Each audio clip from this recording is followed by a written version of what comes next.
Bismillahirrahmanirrahim. Dear student, Assalamu alaikum. Today our topic is International System of Units. Open your book at the page number 5 where you can see the International System of Units.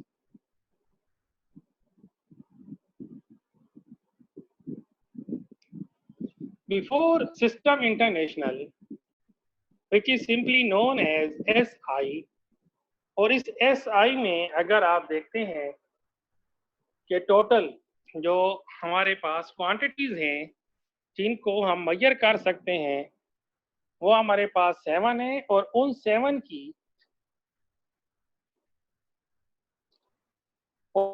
7 की अगर आप 7 quantities की अगर आप unit देखते हैं तो वो हमारे पास सामने है, ये आप नजर आ रही है ऐसे यूनिट्स में। इसमें केजी है, मैस की यूनिट है, मीटर है जिसमें हम लेंथ को मेजर करते हैं, टाइम है, टाइम की सेकंड है, करंट है, टेम्परेचर है, अमाउंट ऑफ सब्सटेंस है और इंटेंसिटी ऑफ लाइट है। ये उनकी यूनिट्स हैं।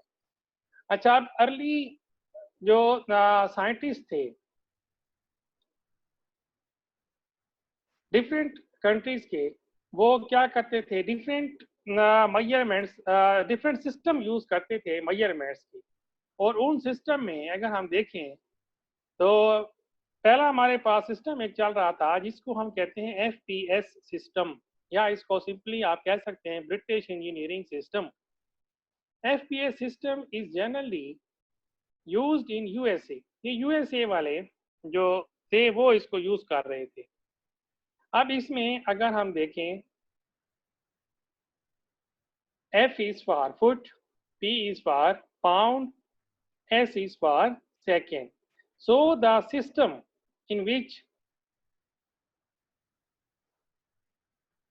length is measured in foot, mass is measured in pound and time in second is called FPS system। अब ये USA में और ब्रिटिश में ये सिस्टम चल रहा था। वो जितने भी फिजिकल क्वांटिटीज थे उसमें वो लेंथ आ जाता है, मैस आ जाता है, टाइम आ जाता है, बाकी भी फिजिकल क्वांटिटीज हैं जो आपने पढ़ी हैं वो इसमें इसको मेजर कर रहे थे। अब एक दूसरा सिस्टम भी साथ साथ इसके चल रहा था बाकी कंट्रीज में जिसको हम कहते हैं CGS सिस्टम। अब CGS सिस्टम कौन सा था? The system in which length is measured in centimetre, mass is measured in gram and time in second is called CGS system. अब इसमें देखें लेंथ को हमने डिफरेंट उसके लिए स्केल हमने यूज कर दिया, स्टैंडर्ड डिफरेंट हमने यूज कर लिया। इसमें हम सेंटीमीटर में मेजर कर रहे हैं और उसमें हम फुट में मेजर करते थे। वहाँ पे मैस को आप पाउंड में मेजर कर रहे हैं और इधर आप मैस को ग्राम में मेजर कर रहे हैं। तो अब ये डिफरेंट कंट्रीज में जब ये डिफरेंट सिस्टम थे तो इसकी वजह से डिफिकल्टीज अराइज होती थी। तो इन डिफिकल्टीज को रिमूव करने के लिए साइंटिस्ट ने 1960 में एक कॉन्फ्रेंस की ताकि हमारे पास एक ऐसा सिस्टम होना चाहिए जो कि ऑल ओवर द वर्ल्ड होना चाहिए, all over the world applicable होना चाहिए, ये डिफिकल्टीज ना आए। अगर आप लेंथ को जो यहाँ पे हम पाकिस्तान में जो मेजर करते हैं वो अमेरिका में भी समझी जाए, कनाडा में भी समझी जाए, सऊदी अरब में भी समझी जाए, अफगानिस्तान में भी उसको समझा जाए। तो ऑल ओवर द वर्ल्ड उन्होंने एक सिस्टम बनाया और उस सिस्टम को आप नाम देते हैं सिस्टम इंटरनेशनल। अब सिस्टम इंटरनेशनल में अगर हम देखें, सिस्टम इंटरनेशनल में वो बेसिक हमारे पास मेजरमेंट्स आएंगी जो हमने यहाँ पे या को मैंने सामने यहाँ पे दिखाई है।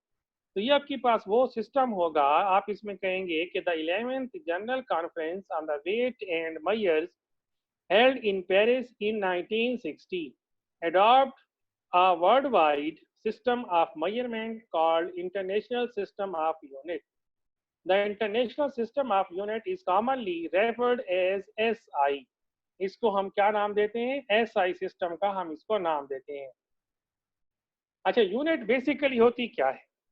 यूनिट को अगर हम देखें तो हम कह सकते हैं कि पहले भी मैंने आपको बताया था कि एक यूनिट होती है, यूनिट वो स्टैंडर्ड होता है जिसमें क्वांटिटी को आप मेजर करते हैं। एक होता है मैग्नीट्यूड, मैग्नीट्यूड नंबर होता है। लेट अस सपोज के अगर आप शुगर लेने जाते हैं किसी भी शॉप के ऊपर, तो आप शॉपकीपर को कहते हैं कि मुझे 5 केजी शुगर चाहिए। अब इसमें 5 इसमें मैग्नीट्यूड होगा, केजी इसमें यूनिट होगा। तो ये चीज़ हम उसमें बताते हैं। तो यूनिट की डेफिनेशन क्या हो सकती है कि once a standard is set for quantity when it can be expressed in term of that standard quantity. This standard quantity is called unit. For example, milk is measured in liter. Here liter is standard and is called unit where milk is a quantity. Milk इसमें quantity है। अब अगर आप इसमें magnitude की बात करें तो हम उसको कहते हैं कि 2 लीटर मिल्क हमें चाहिए, तो जो 2 होगा वो इसमें मैग्नीट्यूड होगा। तो ये आ गई यहाँ पे यूनिट की डेफिनेशन। तो सिस्टम इंटरनेट, वो जो पहले 2 सिस्टम मैंने आपको बताए हैं वो आपकी अपनी नॉलेज के लिए बताए हैं, वो आपकी बुक में नहीं है। आपकी बुक में आपका जो टॉपिक है वो ये है, what are the international system of unit, और इसके साथ यूनिट की डेफिनेशन भी आपको आनी चाहिए। ये जो इसमें मिनी एक्सरसाइज है, इसी पेज के ऊपर इसके नीचे मैंने यहाँ पे लिंक दिया हुआ है। इस लिंक को अगर आप क्लिक करेंगे तो ये पूरा का पूरा डिटेल वहाँ पे मैंने इसकी दी हुई है। नेक्स्ट एक डेफिनेशन हमारे पास है, इसको हमने सुबह भी यहाँ पे डिस्कस किया, और वो थी हमारे पास बेस यूनिट्स। बेस यूनिट पहले भी हमने डिस्कस की थी कि साइंटिस्ट ने कुछ यूनिट्स ऑलरेडी डिसाइड कर ली जब उनकी कॉन्फ्रेंस हुई थी, और वो 7 थे इन नंबर, और उसमें था length, mass, time, electric current, intensity of light, temperature, amount of substance. तो इनकी जो एसआई यूनिट्स हैं, अभी ये देखें वही कि वही एसआई यूनिट्स हैं, ये पूरी की पूरी वर्ल्ड में एप्लीकेबल्स हैं। आप इसको पूरी वर्ल्ड में आप यूज कर सकते हैं। लेंथ को आप मेजर कर सकते हैं मीटर में, पूरी वर्ल्ड में समझा जाता है। मैस को आप मेजर करते हैं किलोग्राम में, पूरी वर्ल्ड में इसको समझा जाता है। टाइम को आप मेजर करते हैं सेकंड में, पूरी वर्ल्ड में इसको समझा जाता है। इलेक्ट्रिक करंट को आप एम्पियर में मेजर करेंगे, कैंडेला होगी इंटेंसिटी ऑफ लाइट की यूनिट, टेम्परेचर की यूनिट होगी केल्विन, और अमाउंट ऑफ सब्सटेंस की होगी मोल। और ये वो यूनिट्स हैं जिनको हम सिस्टम इंटरनेशनल का नाम देते हैं, सिंपली इसको हम ऐसे ही कहते हैं, जो ऑल ओवर द वर्ल्ड एप्लीकेबल्स हैं। अब आप देखें नेक्स्ट आ जाता है डिराइव्ड। डिराइव्ड सुबह भी मैंने आपको बताया था कि डिराइव्ड यूनिट्स हमारे पास वो वाली यूनिट्स होती हैं जिनको हम क्या करेंगे, मेजर करेंगे। Measure derived quantities are called derived units. Those quantities which can be derived from base quantities are base units. The units used to measure derived quantities are called derived units. इसको हम कैसे calculate करते हैं, इसको हम base से calculate करते हैं। जो बेस की यूनिट्स हैं उससे हम इसको कैलकुलेट करते हैं। Are obtained by multiplying or dividing one or more base unit which with each other. तो ये आपके पास कुछ हैं क्वांटिटीज जिसमें स्पीड है, एक्सीलरेशन है, वॉल्यूम है। तो इनकी यहाँ पे सिंबल्स हैं, सिंबल्स में आप यूनिट को देख सकते हैं।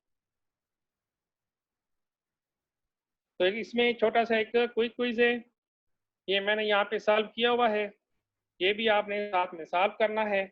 इसको आज इतना ही काफ़ी करें, अच्छे तरीके से इसको देखें, और उसके बाद फिर हम इसको नेक्स्ट आगे चलते हैं। Thank you so much and have a nice day. Allah हाफिज़।